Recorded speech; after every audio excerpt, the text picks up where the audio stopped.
మహాదేవం హైందవమే సర్వోన్నతం. మహాదేవం TV వీక్షకులకు స్వాగతం. మీ అందరికీ ఉగాది శుభాకాంక్షలు.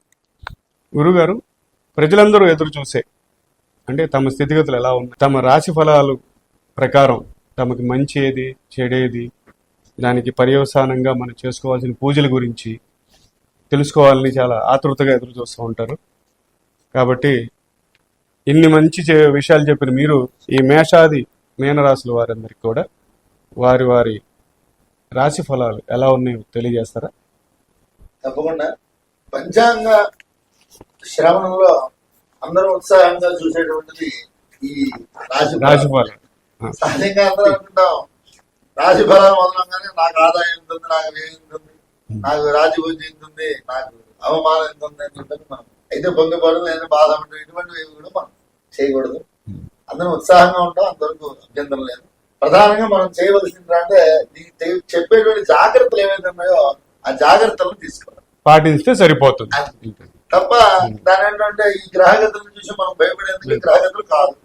మన మహర్షులు చాలా గొప్పవాడు. అంచేతన వాళ్ళు మనకు అందించినటువంటి విధానం ఏంటంటే ఇది బాగాలేదు రాబోయే అని ముందుగానే తెలుసుకుంటే దానికి తగ్గట్టుగా నిదానంగా జాగ్రత్తగా మనం నడవడికిని మనం అలవాటు చేసుకోవడం. ఎందుకంటే కొంతమంది చెప్పిన విషయాలు చూసుకుని ప్రజలందరూ భయభ్రాంతులు అయిపోతూ ఉంటారు. అయ్యో మాకు అంత అవమానం జరుగుతుంది, మాకు ఇంత లాస్ ఉందా, ఇంత ఇది ఉందా, అలాంటి అన్ని కాకూడదని మీరు కొన్ని పర్యవసానాలు చెప్తూ ఉంటారు. ఆ పూజ చేసుకోండి, లేకపోతే ఈ వ్రతం చేసుకోండి అని. అటువంటి పాటిస్తే ప్రజలకు ఎటువంటి ఇబ్బంది ఉండదనే విషయాన్ని వాళ్ళు గ్రహించాలనే మన టీవీ ద్వారా కూడా మనం కోరుకుందాం సార్. తప్పకుండా తప్పకుండా చెప్పండి. ఈ మహాదేవం హైందవమే సర్వోన్నతం. మీరు ఈ ఛానల్ పెట్టి చాలా మంచి పని చేశారు. ఎందువల్ల అంటే చాలా అనేకమైనటువంటి మాధ్యమాలు ఉన్నాయి, కానీ మనకంటూ ప్రత్యేకత ఏంటంటే మనం ఇట్లా అందరికీ కూడా ఈ గ్రహ ఫలితాలు అంటే రాశి ఫలితాలతో పాటుగా వాళ్ళు చేసుకోవాల్సినటువంటి విషయాలను కూడా మనం ప్రస్తావన చేద్దాం. ముందుగా మేషరాశి.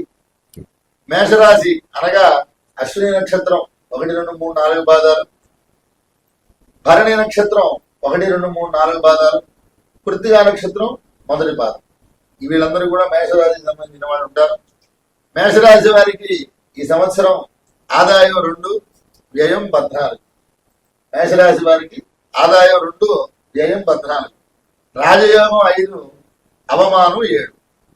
రాజయోగం 5, అవమానం 7. ఈ సంవత్సరం మేషరాశి వారికి గురువు మే 14వ తేదీ మిథున రాశిలోకి ప్రవేశిస్తాడు. మరి మే 19వ తేదీన రాహు కుంభరాశిలోకి అంటే వీళ్ళకి లాభస్థానంలోకి ప్రవేశిస్తాడు. కేతు వచ్చేసరికల్లా సింహరాశిలోకి ఆ రాహు మారినాడు, కేతు కూడా మారినాడు. కాబట్టి కేతు సింహరాశిలోకి అంటే వీళ్ళకి పంచమ స్థానంలోకి సంచరిస్తారు. మరి శని వచ్చేసరికల్లా మార్చి 29 అంటే ఉగాదికి ముందు రోజు అంటే నిన్నటి రోజు నుంచే మీనరాశిలోకి సంచారం అనేటువంటిది ప్రారంభమైంది. ఇక్కడ మేషరాశి వాళ్ళకి ప్రధానంగా చెప్పేటువంటి విషయం ఏంటంటే ఈ సంవత్సరం నుంచి మీకు ఏళ్ళనాటి శని అనేటువంటిది ప్రారంభం. ఏళ్ళనాటి శని అంటే 7.5 సంవత్సరాల పాటు ఉంటుంది. వీటిలో మొత్తం ఈ 7.5 సంవత్సరాలు 3 విభాగాలుగా ఉంటుంది. మొదటి 2.5, రెండవ 2.5, మూడవ 2.5. ఈ మూడిట్లో కూడా మనందరికీ తెలుసు, మొదట్లో మంచి చేస్తే చివరిలో చెడు చేస్తాడు, ఇవన్నీ కూడా మనం లోకంలో వింటూనే ఉంటాం. కాబట్టి ఇక్కడ నేను చెప్పే విషయం ఏంటంటే ఈసారి ఇక్కడ కాలమాన పరిస్థితుల బట్టి చూస్తే మేషరాశి వాళ్ళకి ఏళ్ళనాటి శని ప్రారంభం అయినప్పటికీ వీళ్ళు సమస్యలు వస్తున్నట్టుగా ఉంటాయి తప్ప వీళ్ళ సమస్యలు ఏమి పడరు. వీళ్ళు ఖచ్చితంగా ఆ సమస్యలను అధిగమిస్తారు. దానికి వీళ్ళకి కావాల్సింది ఏంటంటే భగవంతుడి యొక్క అనుగ్రహం. కాబట్టి అనుగ్రహం అనేటువంటి దానిలో ప్రధానంగా శని సంబంధమైనటువంటి బాధ కాబట్టి ఆంజనేయ స్వామి గుడికి వెళ్ళి ప్రదక్షిణాలు చేయడం, మరి అట్లాగే కాస్త దాని అంటూ మన కమలబాబుతోటి ఆంజనేయ స్వామి వారికి పూజ చేయడం. మరి బృహస్పతి యొక్క సంచారం తృతీయంలో ఉంటుంది మేషరాశి వారికి. కాబట్టి అక్కడి నుంచి ఆ యొక్క బృహస్పతి మిగతా యొక్క గ్రహాల యొక్క అనుకూలత అనేటువంటిది ఉన్నది. కాబట్టి రాహుకేతులు కూడా వీళ్ళకి అనుకూలంగా ఉన్నారు. ఒక్క శని మాత్రమే కొద్దిగా ప్రతిబంధకి కారకుడు. కాబట్టి ఆ యొక్క శని బాధలు పోవడానికి ఆంజనేయ స్వామి వారి గుడికి వెళ్ళడం, కొద్దిగా ప్రదక్షిణాలు చేయడం, మరి అట్లాగే కాస్త నాగవల్లి దార్చన అంటే తమలపాకులతో స్వామి వారికి పూజ చేయడం. ఇద్దరు చేసుకుంటే మేషరాశి వాళ్ళందరికీ కూడా క్షేమంగానే శనీశ్వరుడి తైలాభిషేకం వల్ల అది కూడా చేసుకోవచ్చు. అది ప్రధానంగా శనికి అధిష్టానం ఆంజనేయం కాబట్టి ఆ యొక్క అధిష్టాన దేవతను పట్టుకుంటే ఈ గ్రహం అనేటువంటి అనుకూలిస్తుంది. శనివారం నియమం ఉపవాసాలు ఉండి తగ్గ నియమంగా ఒక పూట భోజనం చేయొచ్చు. శనివారం తగ్గ తైలాభిషేకం మీరు అనుగ్రహాలు చేసుకోవడం కూడా చాలా ఉపయుక్తమైనటువంటి. కాబట్టి మేషరాశి వారు ఇటువంటి భయం పడాల్సిన అవసరం లేదు. ఇప్పుడు మనం వృషభ రాశి వారికి ఎలా ఉంది? తప్పకుండా వృషభ రాశికి వచ్చేసరికల్లా కృత్తికా నక్షత్రం 2, 3, 4 పాదాలు, మరి రోహిణి నక్షత్రం 1, 2, 3, 4 పాదాలు, మృగశిర నక్షత్రం 1, 2 పాదాలు, ఇవన్నీ కూడా వృషభ రాశికి సంబంధించినవి. వృషభ రాశి వారికి ఆదాయం 11, వ్యయం 5. ఆదాయం 11, వ్యయం 5. రాజయోగం 1, అవమానం 3. రాజయోగం 1, అవమానం 3. అంటే వృషభ రాశి వాళ్ళకి గ్రహ సంచారం ఎట్లా ఉన్నది అంటే, ఒక మాటలో చెప్పాలి అంటే ఇదివరటికి అంటే క్రోధనామ సంవత్సరం కంటే కూడా బాగుంటుంది. క్రోధనామ సంవత్సరంతో పోలిస్తే ఈ సంవత్సరం అనుకూలంగానే ఉంటుంది చెప్పాలి. ఎందువల్ల అంటే రేపు మార్చి 29 తారీఖు నాడు శని దాని ఏంటంటే మీనరాశిలోకి ప్రవేశిస్తాడు. ఈ ప్రవేశించినటువంటి శని వల్ల వీళ్ళకేమీ నష్టమేం లేదు. శని తృతీయ దృష్టితో ఆ వృషభాన్ని చూస్తాడు కాబట్టి కొద్దిగా దాని ప్రభావం ఉంటుంది తప్ప శని అక్కడ వీళ్ళకి యోగాన్నే కలగజేస్తాడు. మరి అట్లాగే బృహస్పతిని చూసుకుంటే మే 14వ తారీఖు నాడు మారినటువంటి బృహస్పతి వలన వీళ్ళకి విశేషమైనటువంటి మంచి జరుగుతుంది. ఎందువల్ల అంటే జన్మంలో ఉన్నటువంటి గురువు వలన అన్ని విషయాలు కూడా స్తంభించి అంటే ఆగిపోయినటువంటి విషయాలు ఏమైనా ఉన్నాయో అవన్నీ కూడా వీళ్ళకి కదలిక అనేటువంటిది కలుగుతుంది. తద్వారా వీళ్ళకి క్షేమం జరుగుతుంది. వీళ్ళు ఈ యొక్క శని సంచారం మరి అట్లాగే రాహు విషయంలో వచ్చేసరికల్లా మరి కేతు విషయంలో కల్లా చూసిన ఈ గ్రహ సంచారాల గతులను దృష్టిలో పెట్టుకొని చూసినట్లయితే వీళ్ళు మే 14వ తారీఖు వరకు కూడా బృహస్పతి అనుకూలంగా లేదు కాబట్టి కాస్త సోమవారం శివాలయానికి వెళ్ళడం, మరి అట్లాగే బృహస్పతి అనుగ్రహం కోసం గురువారం నాడు తండ్రి దత్తాత్రేయ స్వామి కానీ లేదంటే ఇతర దేవతల్ని కూడా మనం దర్శనం చేసుకోవడం అనేది మంచిది. మరి శని అనుకూలంగా ఉన్నాడని చెప్పుకున్నాం. రాహుకేతువులు కూడా ఇంచుమించుగా వీళ్ళకి అనుకూలంగా ఉన్నట్లే. కాబట్టి వృషభ రాశి వారు ప్రధానంగా శివ దర్శనం చేసుకుంటే కనుక వాళ్ళకి ఈ ఉన్న చిన్న చిన్న ఇబ్బందులు కూడా వాళ్ళకి దరిచేరకుండా ఉంటాయి. సంతోషం. అలాగే మిథున రాశి వారికి ఎలా ఉంది? మిథున రాశి వారికి ఈ సంవత్సరం అంటే మిథున రాశి ముందుగా మృగశిర 3, 4 పాదాలు, మరి అట్లాగే ఆర్ద్ర 1, 2, 3, 4 పాదాలు, పునర్వసు నక్షత్రం 1, 2, 3 పాదాలు మాత్రం మిథున రాశి. ఈ మిథున రాశి వారికి ఈ సంవత్సరం ఆదాయం 14, వ్యయం 2. ఆదాయం 14, వ్యయం 2. రాజయోగం 4, అవమానం 3. రాజయోగం 4, అవమానం 3.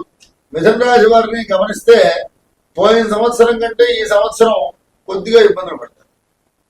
ఎందువల్ల అని చెప్పారంటే ఈ యొక్క బృహస్పతి యొక్క సంచారం ఏదైతే ఉందో మే 14 తర్వాత జన్మరాశిలోకి వస్తాడు బృహస్పతి. అందువల్ల ఏమంటాడంటే ద్వాదశాష్టమ జన్మస్థ శనిరంగారకు గురు కురువంతి ప్రాణ సందేహం స్థానం భ్రష్టం ధనక్షయం.